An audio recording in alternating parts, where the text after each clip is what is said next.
Good afternoon, everyone. I'm going to give us a minute because I want us all to take a moment and be in the moment.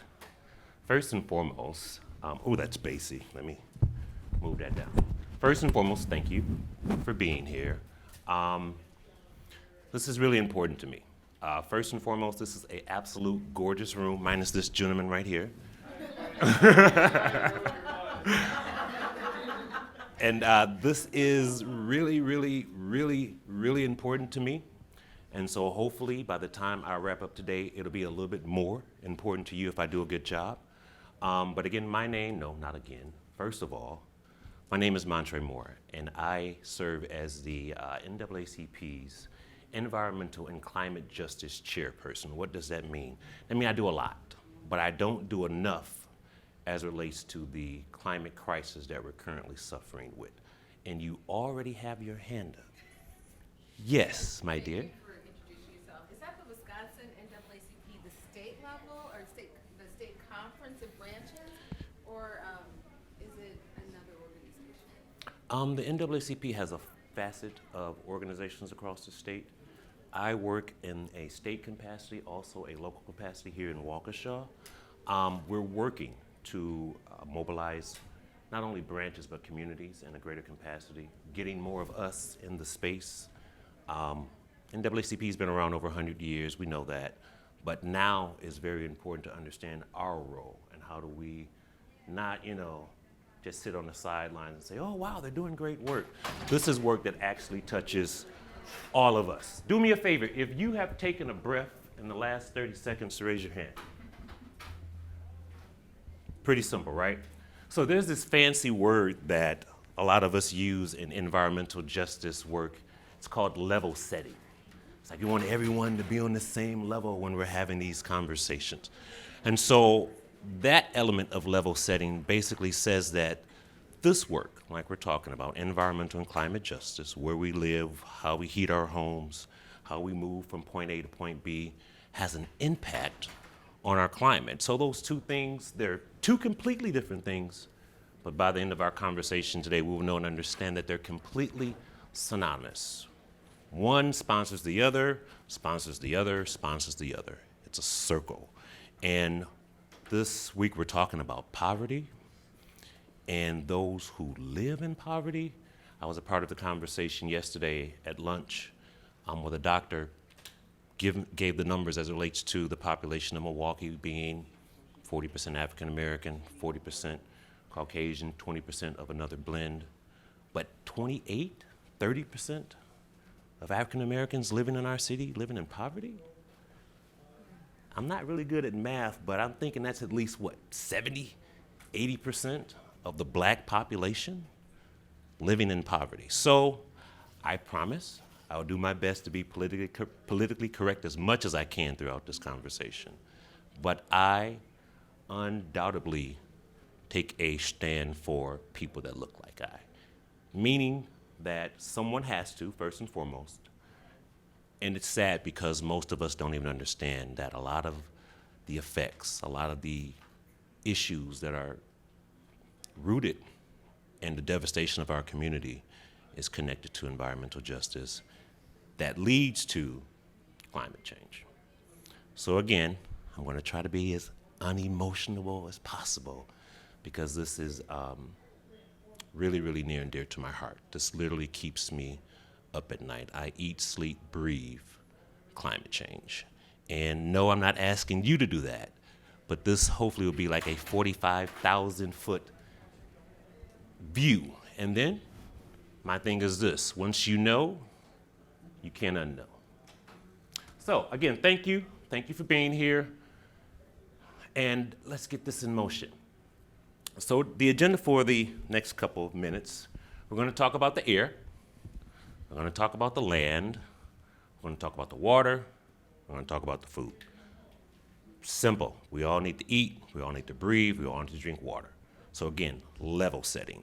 That means regardless of who you are, where you live, all of these things matter and dramatically impact your life. The room keeps getting more and more populated. It's beautiful. So, That's okay. Anybody remember this day? This was what, 2 months ago? On this day, or rather on these days in Wisconsin at that period of time. I'm gonna write full on the outside. Okay, not a problem.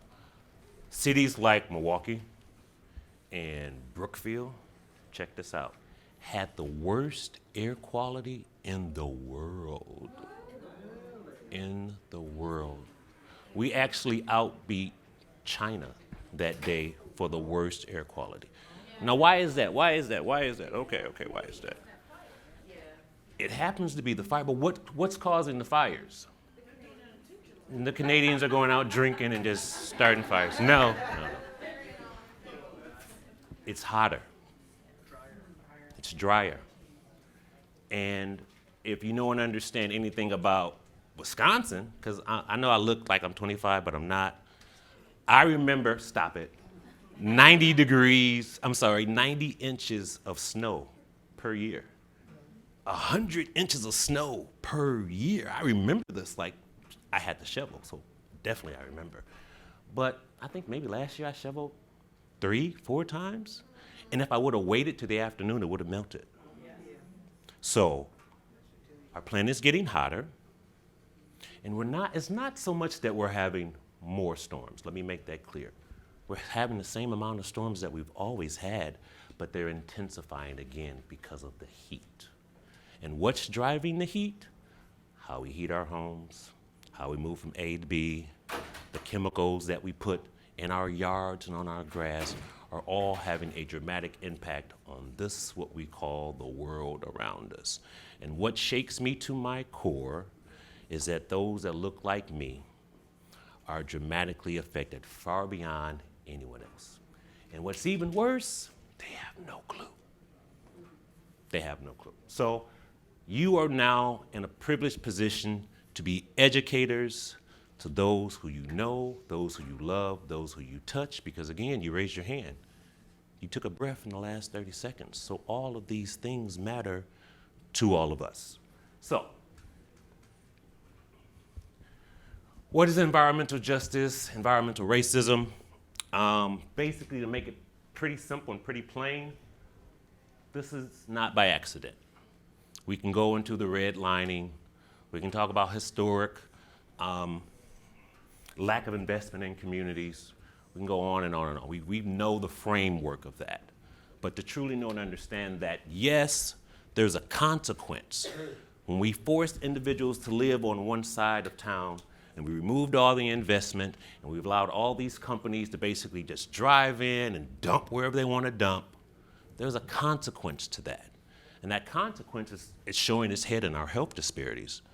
That consequence is showing in our family members dying in their ripe young age. And so again, if we don't know and understand what's causing grandma and grandpa not to live to 75 anymore, we can't do anything about it. Hello, I thought they said we was full, but I see a chair here, I see a chair there, I see a chair there.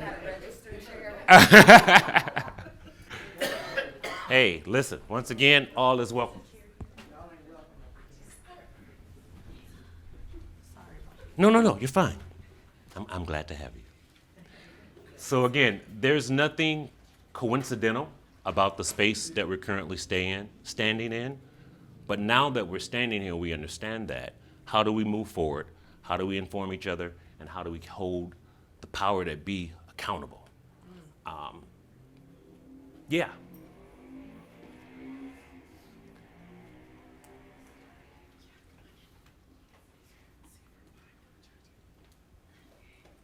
So here's our challenge. Again, environmental justice is a civil rights issue.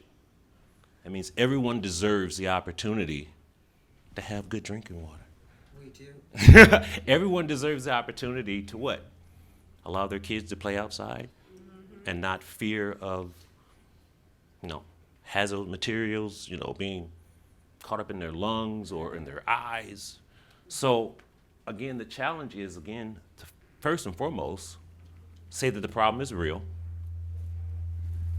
That's, Close to the speaker. oh, that would be a problem. There it is. So first and foremost, it's critical that we hold our elected officials' feet to the fire. We in this state are still having the debate over if climate change is real or not. I'll say it again, we're still debating this. Meanwhile, a couple weeks ago, it was 77 degrees at 6 o'clock in the morning. When that should have been the high for the day, it was the low for the day. You know, again, the fires, the earthquakes, the hurricanes, they're stronger and stronger and stronger. And do you think climate change is real? Like, who are these people that we're talking to? But they're not ignorant and they're not stupid. Let me tell you this. Again, it's by design. And the reason that white communities and communities in the suburbs don't have railroad tracks running through their neighborhoods, don't have power plants down the block from them, because they refuse to accept it. And the reason that our communities and communities that live in poverty have to deal with these issues, because the powers that be know that there's no resistance. We're not gonna say anything.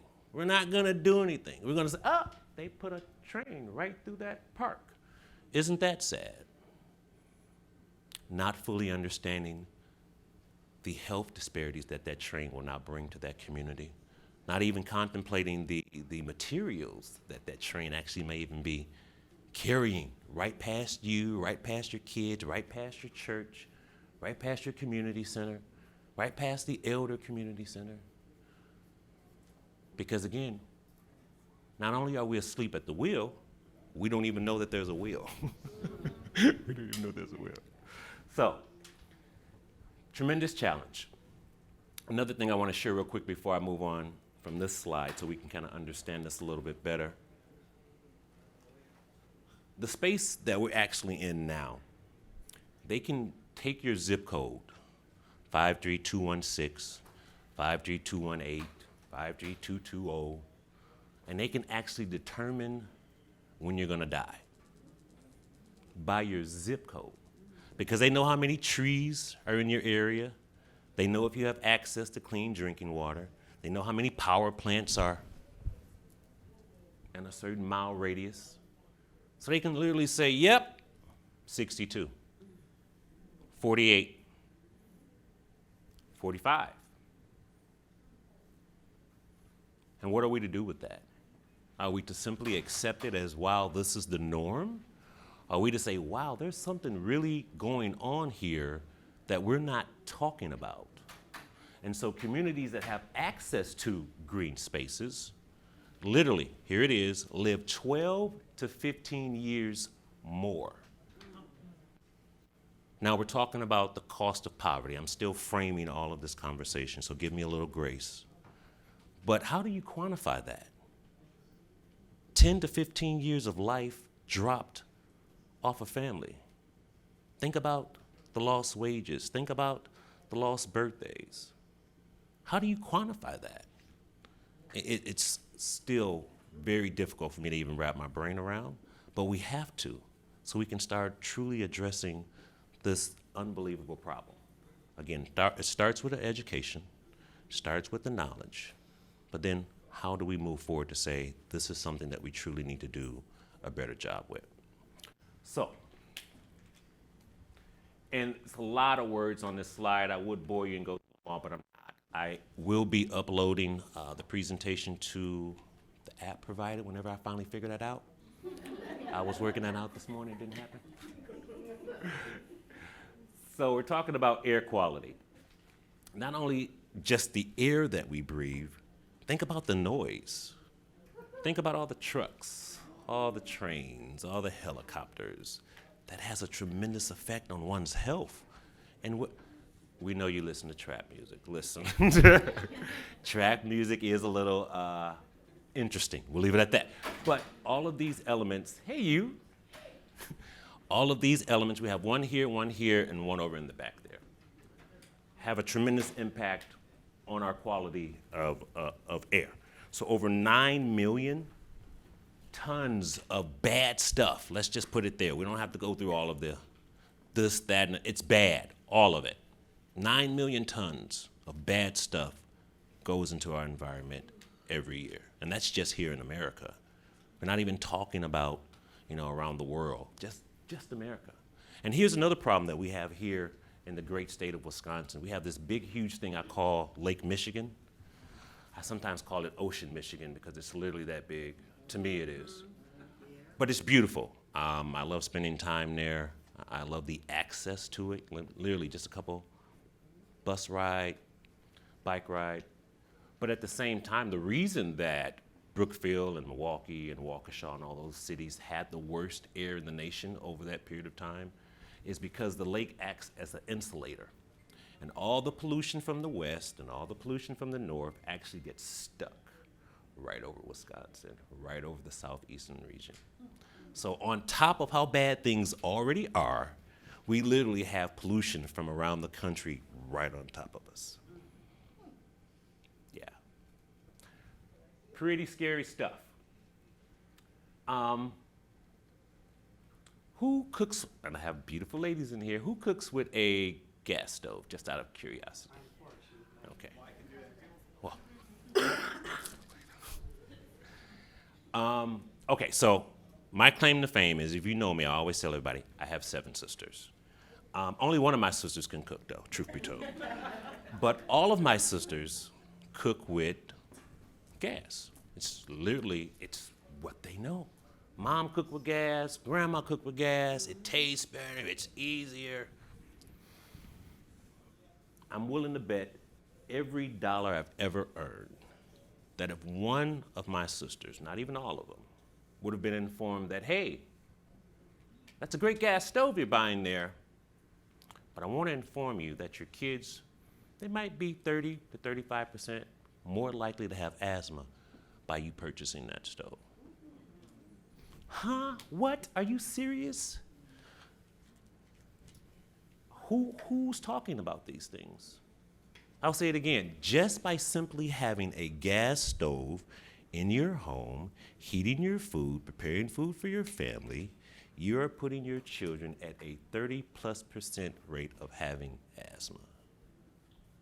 But no one's talking about this. Nor are they talking about the campaign that the gas industry ran in the 1950s that said, hey, this is our product. You want it, don't you? Millions to convince chefs to say, hey, we're cooking with gas, and it's the greatest. But not talking about the outcomes that are actually going to come down the road. So again, we don't know what we don't know, and it's sad. It's truly, truly sad. And so hopefully this information will help go a little bit ways to clearing that understanding up. In conjunction to, Can I ask you a quick question, though, just for clarification? yeah, So, is it the gas stove, or is it a combination of just gas coming into your house? Because you do have a gas heater, right, for water? Most people heat their water with gas. So, is it okay to just remove your stove and keep your water heating No. element, or do you need to replace all of that? Do you have that? there is a very strong push, and we're going to talk about this a little bit more toward the end, toward electrification. And in total, gas, honestly, is just as bad as coal. And so we are coming of age where we're starting not only to know this information, but actually act on it. So there's some really cool opportunities, to say the least, to transition from natural gas over to electric. And it's more cost efficient. But from the way you heat, the way you dry your clothes, the way you drive your car, all those entities, fossil fuels have done a horrible job as it relates to keeping us safe. I mean, they're effective, don't get me wrong, but there is a consequence, and we're literally seeing that consequence play out day by day. So yes, there's some great opportunities, again, to move many families away from natural gas, but however, we're talking about people in poverty. Most individuals here in the city of Milwaukee are renters. I think the last time I checked, Milwaukee was 70% owner-occupied for individuals living outside of the city. I could be wrong. But most individuals that live in our city, that live in poverty, don't own their own properties. And so there's lies another problem on another day that we'll get to. So yes, land use. Again, it's a huge issue. The ground underneath us, what's going on there? Someone asked me right before I came in if I knew anything about, there's a housing apartment complex, I believe over on, is that Center?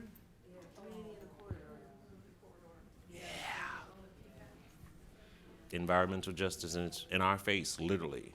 This is a property that was deemed uninhabitable. That means people living there is harmful, and they still got the permission to build. Not only did they get the permission to build, they got $30 million on top of it. Another conversation for another day. But again, because I only got so much time and I want to get through this, but if you want to meet me outside, as they say.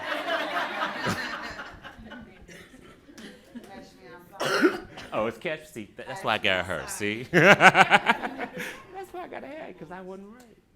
But no, it's something that, again, we have to continue these conversations about because it's going to happen. Our politicians are going to knock on your door in probably just a couple months. Vote for me. Another sticker, another door tag. Excuse me, what are you doing about? Yeah.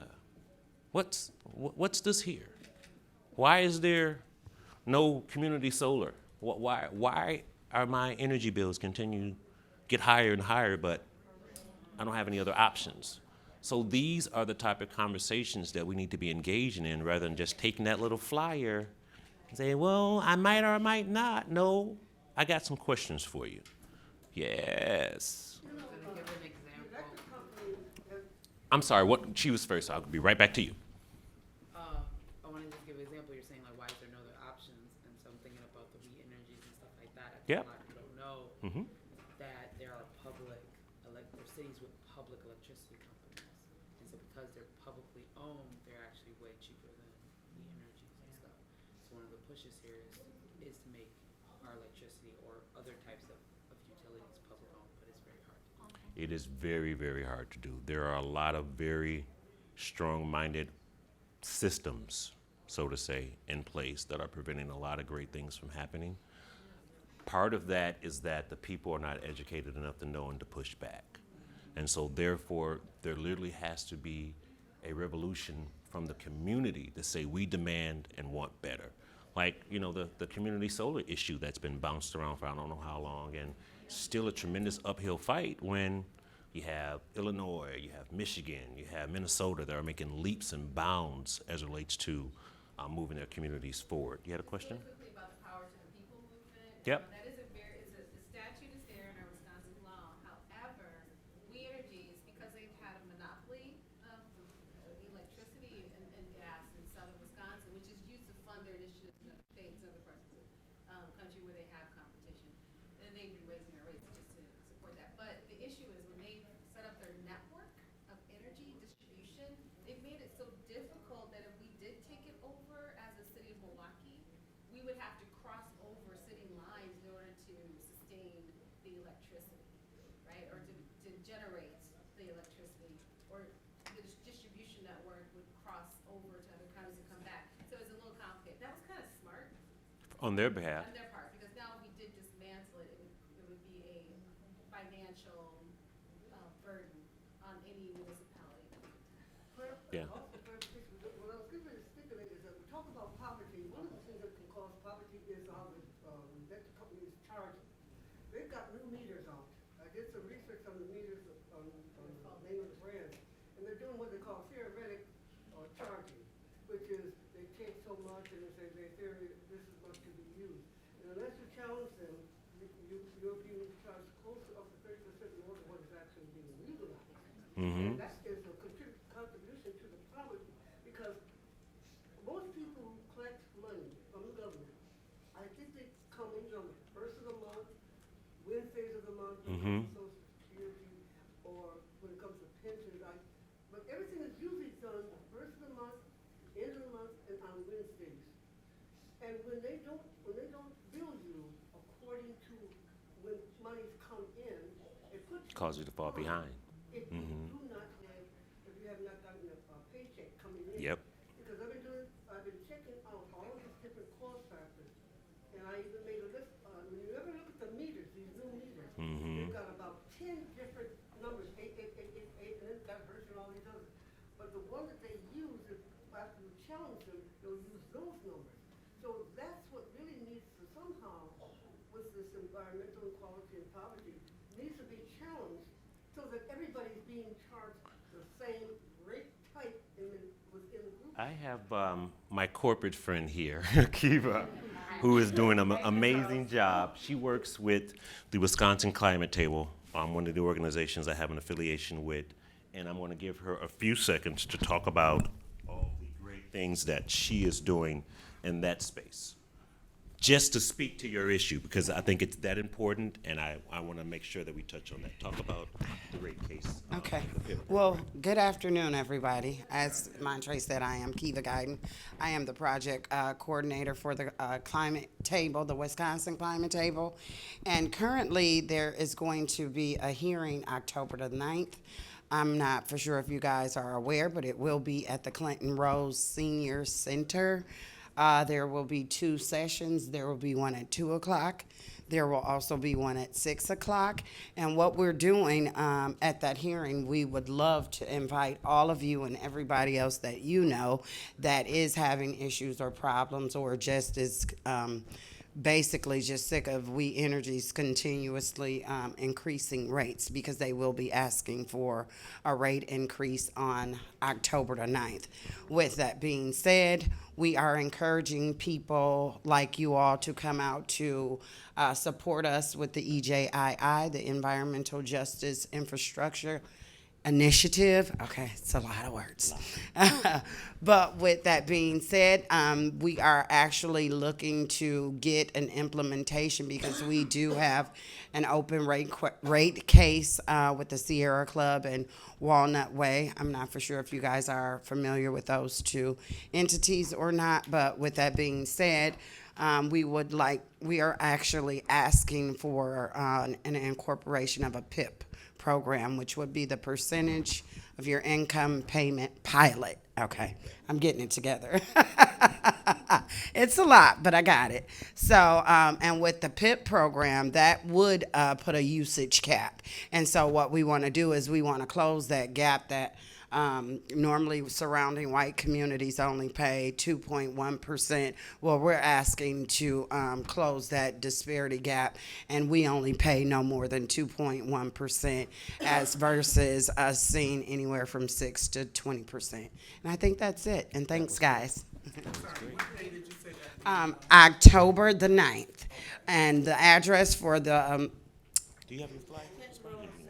I do it 3045 actually, North Martin Luther King Drive, which will be at the Clinton Rose Senior Center. And thanks, Miss Rose. 2 o'clock, there's a 2 o'clock session, and then there's also a 6 o'clock session. And please come out in drones. Invite whoever you know, okay? Because this is the time for us to be, our voices to be lifted. Nope, just bring the kids, and I'm going to be there to help your kids. I'll be at both sessions. So, yes, if you have the time and ability. Again, we Energies, I think this is their, 3rd rate increase in the last 4 years? Yeah. So- But normally they want to ask every year, but they got a whooping 11% the 1st of January of this year. 11% of January this year. Scheduled for another increase next year. My question, has anybody's income went up 11%? And is it gonna go up another 11%? Can I ask you a question about the landfill? Go for it. So Milwaukee was a highly developed location as of 1900, right? That's when we had Yeah. a lot of industry here. Allen Bradley started, Howard Davis, and all those other places, and Guernsey and whatever. But they seem to have left the city Yeah. after all those years. So my question is, like even Briggs and Stratton, that was actually the one on Center. That's the building, right? And that was why Yeah, I there's think so. toxicity in the soil. Correct. Briggs and Stratton they moved out to Brookfield, Mm-hmm. which is very similar to what, you know, a lot of other people did. They moved to Yep. a different area to have a new, I guess, quest on life, Yeah. a new land to destroy.